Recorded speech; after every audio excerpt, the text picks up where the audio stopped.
லூக்கா எழுதிய நற்செய்தி அதிகாரம் 11 இறை வசனங்கள் 14 முதல் 23 முடிய. ஒரு நாள் இயேசு பேச்சிழந்த ஒருவரிடமிருந்து பேயை ஓட்டினார்.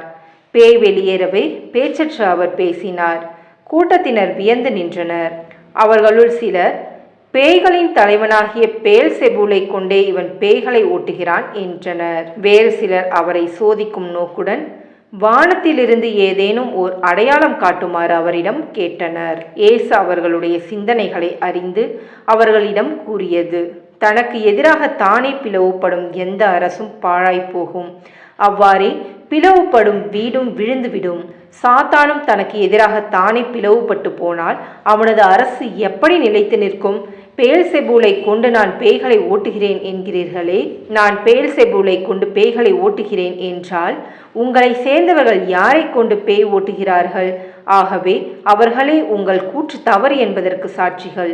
நான் கடவுளின் ஆற்றலால் பேய்களை ஓட்டுகிறேன் என்றால் இறையாட்சி உங்களிடம் வந்துள்ளது அல்லவா? வலியவர் ஆயுதம் தாங்கி தம் அரண்மனையை காக்கிற போது அவருடைய உடைமைகள் பாதுகாப்பாக இருக்கும். அவரை விட மிகுந்த வலிமையுடையவர் ஒருவர் வந்து அவரை வென்றால் அவர் நம்பியிருந்த எல்லா படைக்கலங்களையும் பறித்து கொண்டு கொள்ளை பொருளையும் பங்கிடுவார். என்னோடு இராதவர் எனக்கு எதிராக இருக்கிறார். என்னோடு இணைந்து மக்களை கூட்டி சேர்க்காதவர் அவர்களை சிதறடிக்கிறார். இது கிறிஸ்துவின் நற்செய்தி. கிறிஸ்துவே உமக்கு புகழ்.